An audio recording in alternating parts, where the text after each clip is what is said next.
Hi, welcome or welcome back to the channel. My name is Temi. Today we're talking about books.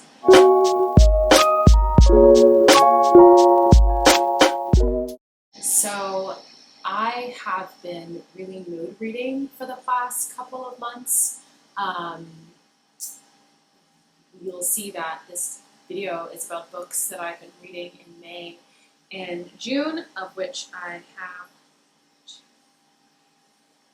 think I have 6. I have 2 books that were recently adapted into movies, and then I have 2 pieces of nonfiction, and then the rest fiction. It's been a really weird reading early summer, late spring season for me. I've been reading just random things. If you are not new here, you'll know that I'm in a new location. I don't have all of my books. I only have a few books. The rest are on their way. So I've just been really reading randomly things that I already have on my Kindle, things that I wanted to read for a while. So this feels like it's been a really weird reading period for me.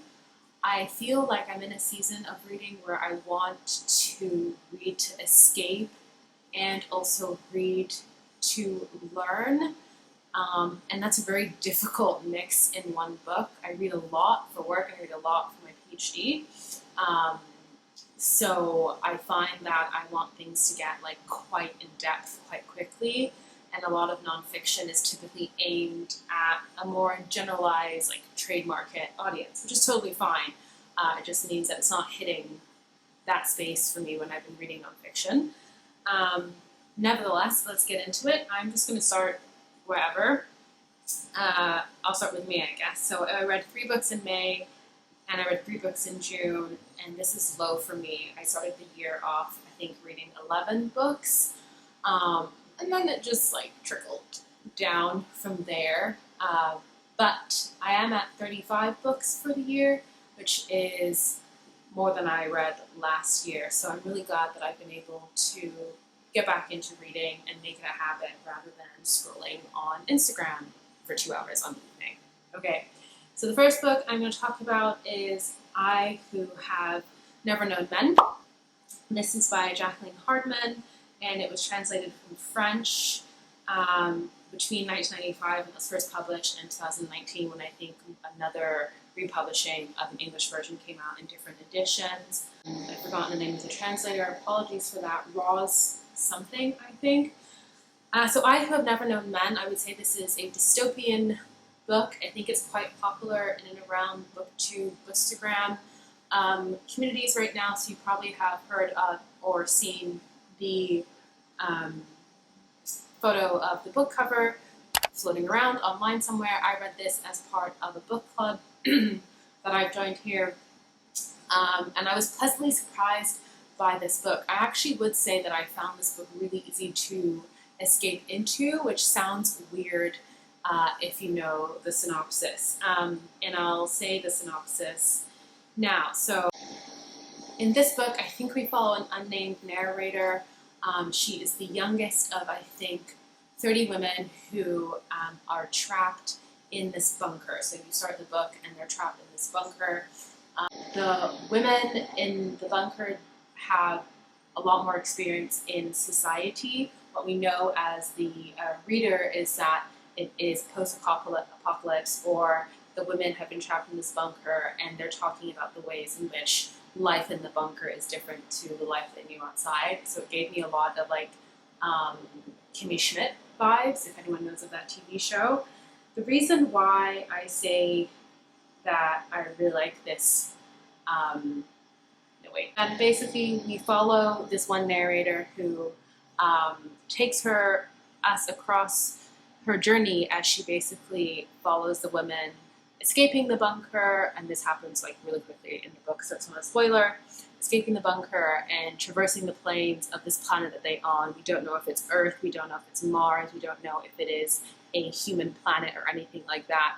The whole point of the book is really this quite reflective narrative from the perspective of this younger, or the youngest woman in the bunker, about what it means to be a woman in society when you don't have societal expectations, right? When you haven't been gendered and socialized in that way.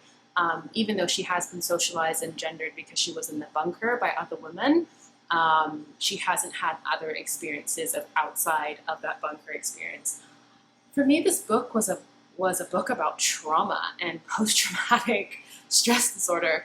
And I really felt that in the repetition of the ways in which the main character comes across these bunkers and basically reckons with the fact that she doesn't know where she is and she doesn't know what her life is going to look like, and she has no idea about what she doesn't know. So we sort of see her grapple with figuring out how to keep time. We sort of see her grappling with figuring out how to sexually pleasure herself and what it means to have an orgasm in a way when you have no idea, no concept of what that is.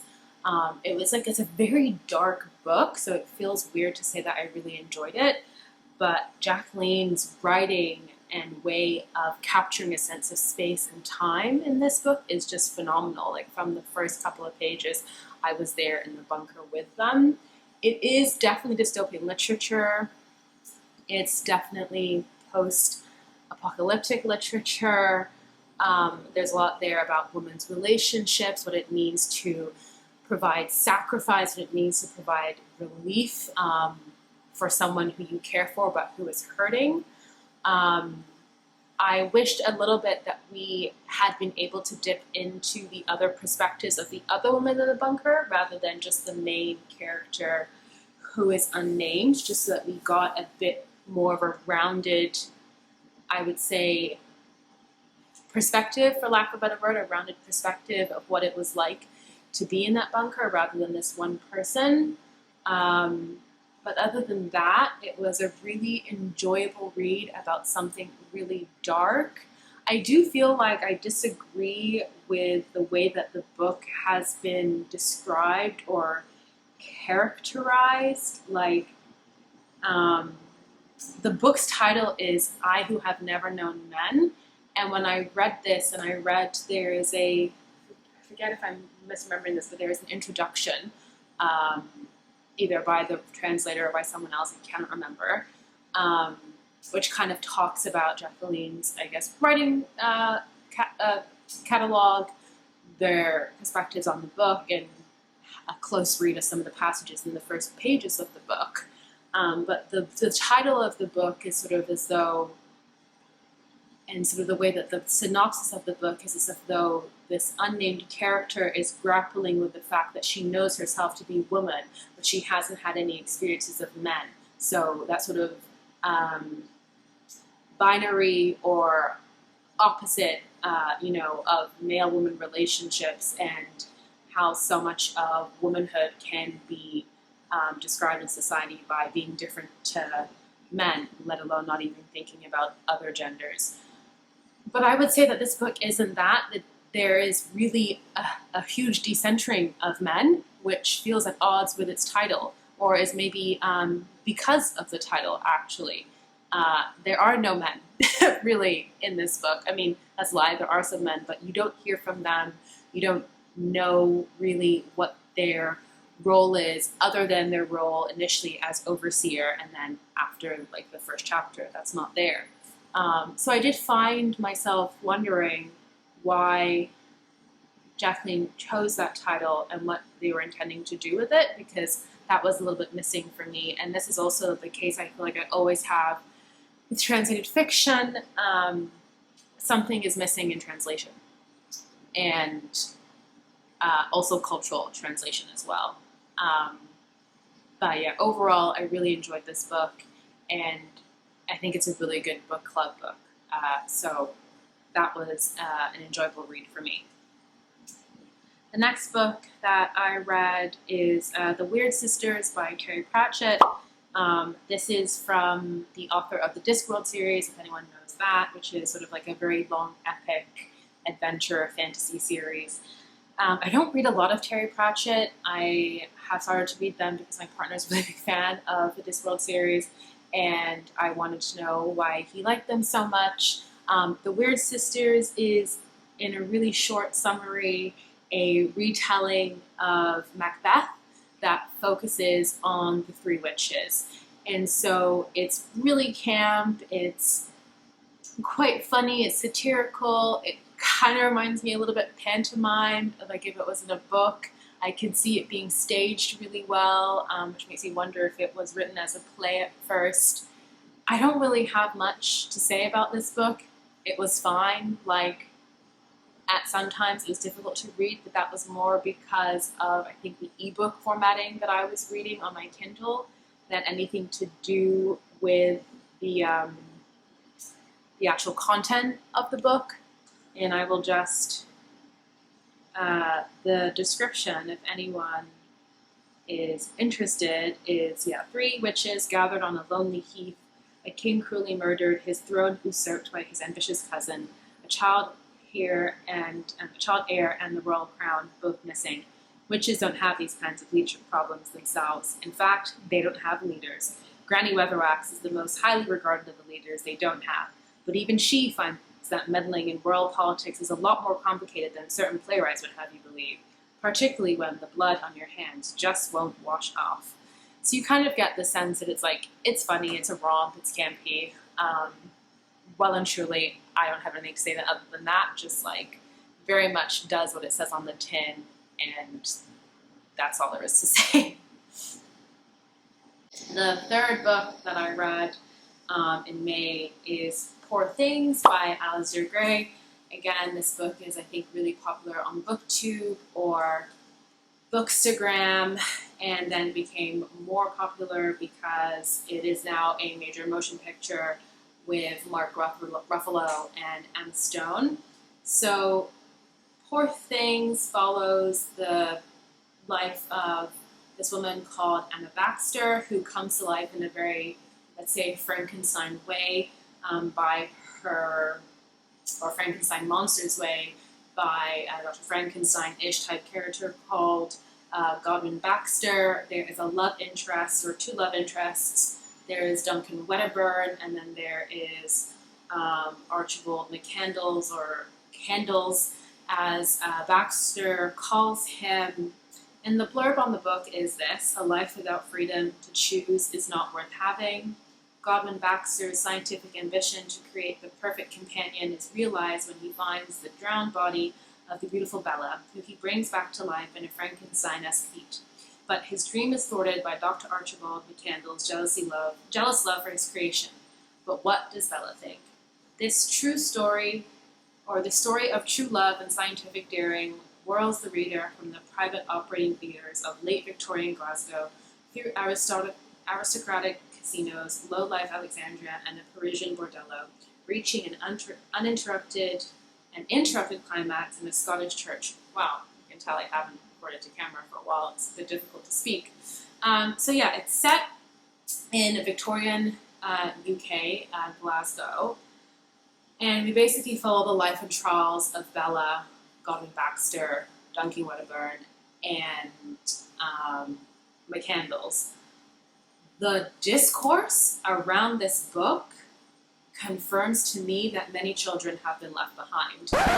There are a couple of white feminists in the UK who have been very vocal about it on Twitter, saying about the about the film, I might add, who have said things like, can't believe we're allowing voyeuristic movies now in that center on, a woman and just being completely voyeuristic and exploitative. Coffee break. And this is concerning to me because this is a deeply feminist book. This book is entirely about Bella Baxter, and it is entirely, at the heart of this book is a story about women's agency, about Bella's right to sex and sexuality, about what it means to be a woman and have freedom, particularly in the era that it is set in Victorian England. Like, the entire arc, the entire continuation of the book, including the denouement, right? So including the part where we have, just before the end, the solution of the book, is entirely about Bella, what Bella wants to do, how Bella pushes back against these men who have created her, who are obsessed with her, and who either lust after her for her body or for what they perceive her to be or for what they perceive she will do for them in terms of status. So the discourse that of some people, and particularly perhaps only so-called feminist activists or others, where they seem to think that because there is a book depicting what might look like exploitation doesn't mean that the exploitation is the point of the book or the movie. The exploitation is a tool for which we are discussing X, right? This is why the humanities are so important, because you learn how to do close textual and visual reads of materials, and this book is so clearly a book about women's agency and women's rights that to have read the book or watched the film and walked away from it saying that this book is, that this text is about encouraging women being exploited is just very concerning. Very concerning. That is not what is happening here at all. I think that this is even more of a feat, given that this was not written by a woman, written by alasdair Gray, and it is also not written, like, when was it published? I think it was published in 1992, so we're talking really in terms of waves of feminism, not fourth, fifth wave where we are now, where we have more questions of, I'm not even going to say the I word because I hate it, but if you know about feminism, then you know what I word I'm talking about. But yeah, we're not at that stage where this author was writing. So yeah, very confused by some of the discourse around the book, calling it anti-feminist, because it's the opposite. Outside of political readings of the book, I really enjoyed listening to this book. I listened to an audio. The audio narrator was excellent at doing different voices. I just had such a good time with this book, and I really wasn't expecting to. It's a bit of a beast of a book. I initially tried to get it on ebook and tried to get it in my library, and it was just unavailable. I was on hold for ages, so I ended up finally getting it on audio on Libro, I think. And I had a really fun time listening to it. You follow Bella travels across the world. You see her, step into her full womanhood. You literally see her age up and grasp more concepts about the world. You see her consider herself to be a socialist. You see her engaging with men and listening to their political perspectives, and her deciding for herself what feels right. And then there's some hijinks and twists and turns that ensue in terms of the romance and the relationship part. I really enjoyed this book. I would encourage anyone who is feeling turned off because of discourse or the movie to read the book. I haven't seen the movie. I've heard it's pretty close to and true to the book. Mark Ruffalo looks really sexy in it, so there's always that, I guess. But yeah, this was a really unexpected, delightful, fun read for me. And I'm glad that I read it. So moving on into June, the next book that I read was Erasure by Percival Everett. This book is also now a movie adaptation, and this was the adaptation of, or this book was adapted into the movie American Fiction. So if anyone hasn't seen the movie American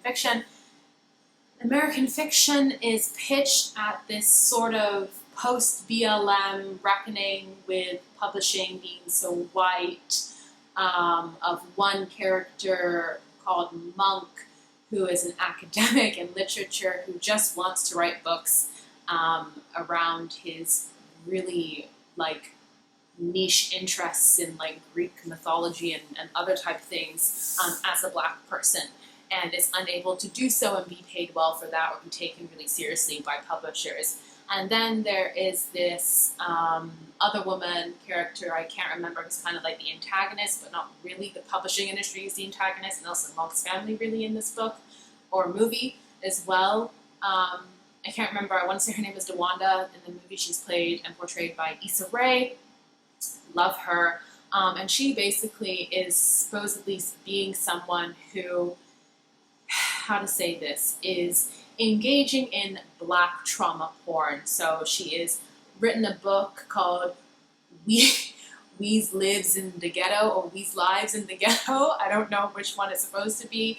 Very much sort of suggesting quote-unquote ebonics, or suggesting that African-American vernacular English is lower than, is subjugated in American English, right? And so she has written this book that is apparently from her spending like 2 weeks somewhere in the ghetto, I think in, I don't even know where, I want to say New York, but probably not.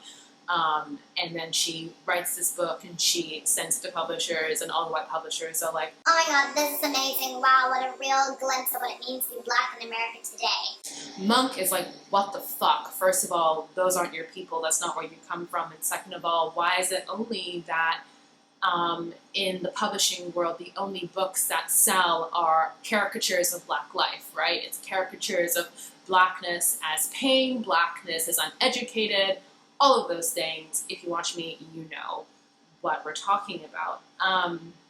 That's American fiction. Erasure is quite similar. So again, I would say the movie is true to the book, but what is missing from the movie and what it centers and what I understand it does that for commercial appeal and value is the whole issue around woke publishing, fucked up publishing, politics, and the way they treat Black authors, right? That's centered in American fiction.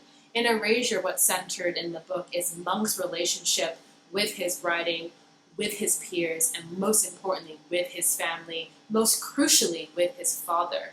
In the book, and in the movie, something happens to Monk's sister, and in the movie it's totally glossed over, but in the book we find out it's because of political turmoil, because of the work that she does, right? And then this sets into motion Monk having to come back to his family, having to provide for his aging and ailing mother, and the way that he sees it is possible to do that is to finally do what he thinks, which is to sell out and to write this kind of caricature of Blackness that he doesn't want to do, that the woman author, again, don't know her name, but who writes We's Lives in the Ghetto, he doesn't want to do that. And so the real conceit or the tension in this book is Monk grappling with feeling like he has sunk to the lowest level, feeling like he has to do this in order to provide for his family, and then also some revelations about his father and his mother and their relationship come to light as well. There's also a really interesting thread in this book about sibling relationships when you have a parental figure who is so obviously favoritizing? When you have a parental figure who so obviously has a favorite, and what that does for your sense of self and what that does for your relationship with your siblings. All of that's also to say, though, is that I did not enjoy Erasure. I didn't enjoy it not because of the thematics or how to say this, because of the arc. I didn't enjoy it because me, I'm an academic, and some of the random allusions in this book were just, I did not understand what Percival Everett was doing. The man has random snippets all throughout the book that is coming from the perspective of Thelonious Monk, of just like random conversations between like Hitler and other German generals. Part of me knows that I could do a close read. Part of me knows that I could get out the underlining and do the Googling and do the backstory into research and read some of the Latin that's just randomly in this book and figure out what the connections are. But I shouldn't have to do all of that. This is not something that is being added as a academic read. I would say this wasn't like an academic text in terms of something that you might see as like a classic, although perhaps it should be. My point, though, is that like Percival alienates the reader a lot in this book by doing that, and that is someone who is an academic and who is comfortable with working a little bit harder to get close to that text. So despite everything I was saying about the political salience of this novel, about publishing, about the fact that Black people should not have to write trauma, Black people should not have to write caricature in order to be taken seriously, in order to make a commercial book, and me really enjoying that both in the movie and the book. What I did not enjoy was how I felt I was alienated as a reader by all of what seemed like incredibly random allusions and interjections from Monk into the book. Like, for example, Monk goes to a conference in the book, and we literally read his entire academic paper in the book, and it's like 7 pages long. And I'm like, what was the reason? The reason. I had a reason. What was the reason? I had a reason. What was the reason? And I couldn't tell you really what it was about. English literature majors who have read the book and who might know some of the allusions that Monk makes in the novel, I would love if you could explain that for me down below. So yeah, that was Erasure. The next book I read is Crying in H-Mart by Michelle Zauner, which is a memoir by this mixed-race woman, Michelle. I believe she's Korean-American and white, and this book is a memoir with her reflecting on her relationship with her mother after her mother passes away unexpectedly. It has a really large amount of food writing. The book is Crying in H-Mart. H-Mart is a store for Korean goods, including lots of Korean foodstuffs. And that's also where we begin the memoir. I thought this was incredibly mid.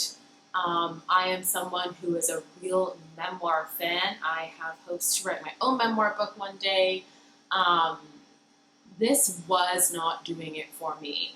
And I was incredibly surprised. I've had this book on my shelves. I own it, but I read this book on audio, and I think it was also read by Michelle.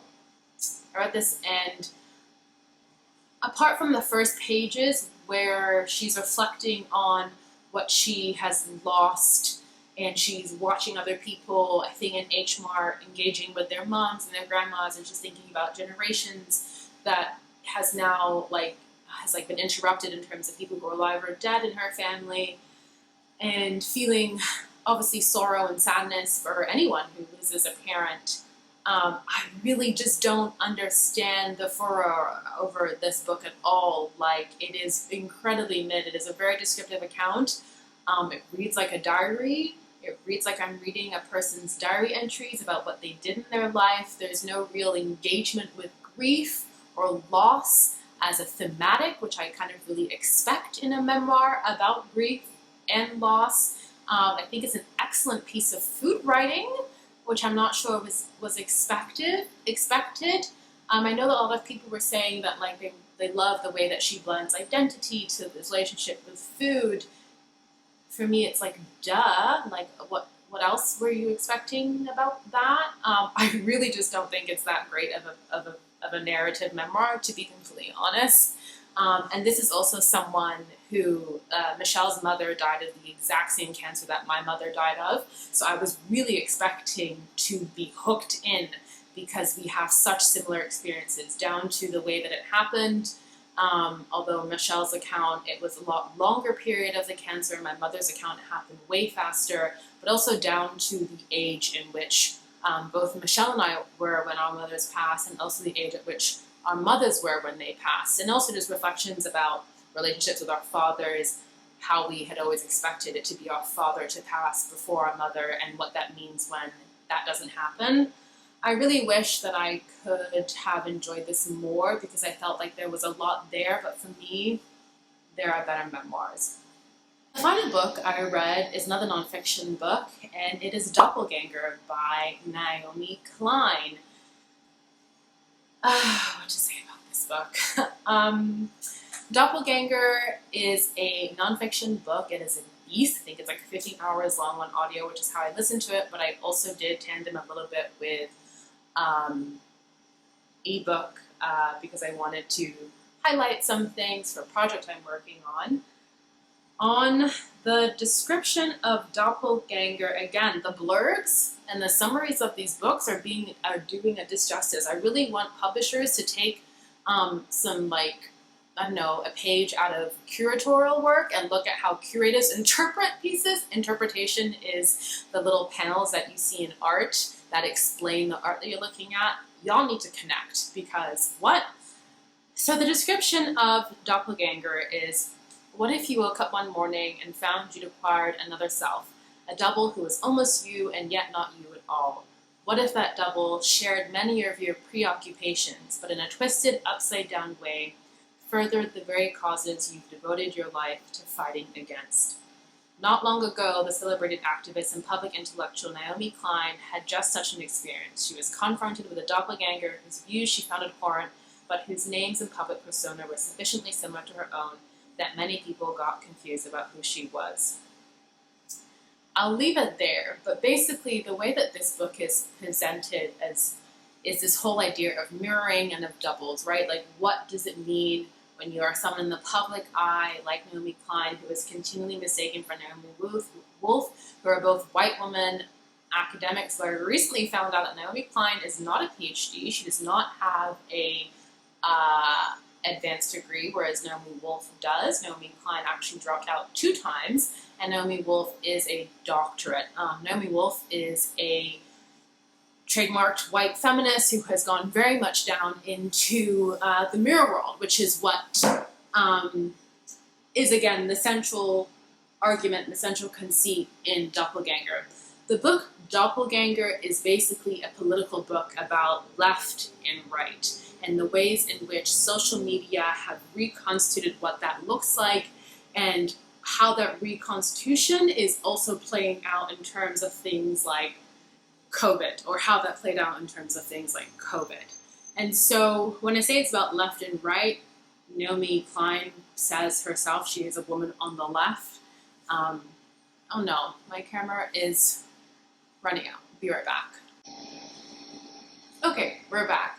So yeah, Naomi Klein considers herself and talks about herself in this book as being on the left, and she would consider Naomi Wolf to be someone on the right. And she uses this very overwrought, very heavy-handed use of the idea of a doppelganger to investigate the ways in which what we consider to be normal, very normal things in terms of like mask mandates and social distancing, particularly in the arena of the current COVID crisis, both in the United States and in Canada, that people on the right also have a very, how to say this,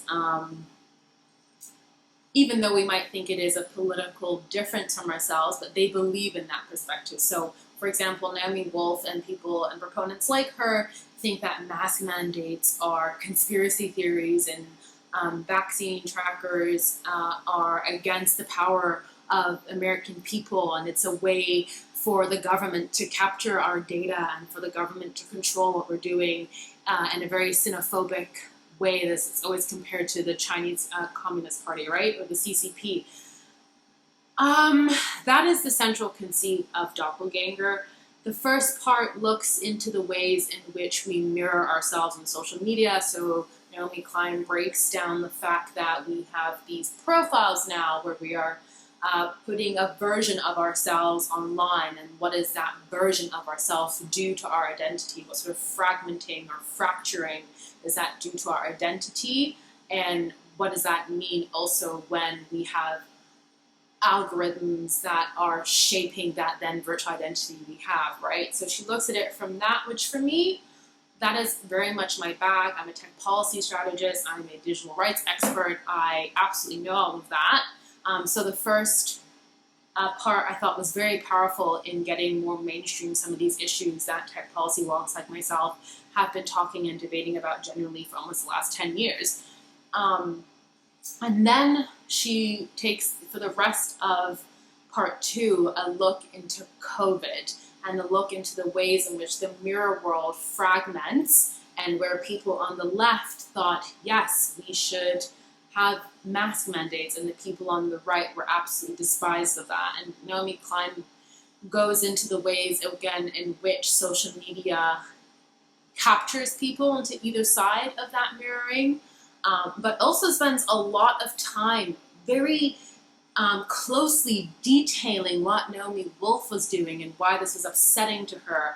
And this is why I have a problem with this book, like this book being ultimately quite a self-centered perspective of Naomi Klein basically being like, I don't like that I get confused for Naomi Wolf all the time, and so I'm effectively going to try and make a book about it. And I think that I'm going to be in the minority of the people who think this, but I am also in the minority of people who have a very close relationship with the subject matter at hand that Naomi Klein is talking about. This was not read from someone who is a general audience person. This is someone who has literally worked on European and UK policy on things like digital media regulation. I think it does a good job of talking about the ways in which neoliberalism has taken a hold of activist spaces in both Canada, the US, and the UK. Naomi Klein, I think, is great at understanding the ways in which the right is a lot more inclusive of anyone who is against the left, whereas people on the left get really tied up into questions of ideology and questions of language, making sure we're all saying the exact same thing. Whereas anybody on the right who says, I don't want to do this, or let's say they fall into the current moral panic around children and phones, are welcomed in, and this is what extends their base. Whereas if you are someone who is a liberal or a leftist and you don't quite have the ideology down, you don't quite have the theory down around, let's say, identity politics, then you can be shunned and excluded. And Naomi makes a really compelling case for how when you have that sort of engagement in politics combined with social media platforms where you have algorithms that are shaping your content, but that also actually push you further down to the right, there has been research that shows that you can be radicalized by YouTube videos because of the way that algorithms and surveillance advertising combine to ensure that the more enraged you are, the more clicks you get, the more view time you have on a video, and the way to do that is to get people further and further down right-wing rage bait, right? So I think Naomi does an excellent job of doing that. I think her central conceit about doppelgangers, about the mirror world, about the shadow lens is really strong, but I also think that the use of the doppelganger as a metaphor was overwrought, and that the close obsession of Naomi Wolf as a central figure in this book feels a little weird, feels really weird, and I don't think we should normalize that, writing an entire book about someone who you are mistaken for and why that bothers you. There were a few times in the book where, again, I've seen this with a lot of white feminists who typically do lead and say the right things on the left. There's just a complete inability to more thoroughly engage with race as a reconstituting axis of power in your life. And so we get this thing of yes, I know I'm white, and yes, I know that whiteness comes with privileges, but that's where it ends. And I say this because there's a part at the end of the book where Naomi Klein is like, I don't know where I got the audacity to take up so much space as a dual dropout with no degree to force myself to write a book and know that I was going to get published. And I'm just you come from a wealthy family, you are a white woman in academia or academia adjacent, it is not difficult for y'all. Respectfully, please have a little ounce of reflexivity, a little more engagement with whiteness as a power reconstitutor, please, Naomi. And just a few other times where she has a really great, bibliography in this book. She alludes to some different kinds of literature. She makes a lot of references to this one book by Philip Roth about doppelgangers. She quotes bell hooks. She quotes Jordan Peele and Us. So it's clear that she's done reading, but it feels very surface level in order to further typically a point about yes, Black people or other people of color have it harder, but given it's a memoir, I would have really expected more of that reflexivity about Naomi. that is it. Those are all the books that I read in June. As I said, it was a really mixed bag. Oh, in June and May, it was a really mixed bag, really mood reading, but also just sort of like dealing with what I have available and what has sort of been on my TBR for a while. In the next few months, I'm really hoping to focus a lot more on memoir and on essay collections for a research project. And so I'm hoping that I'll be able to do a couple of dedicated videos to those. Thank you so much for watching and listening. I really appreciate you being here. Please leave me a like and a comment. It really helps with my channel. And other than that, I will see you in the next one.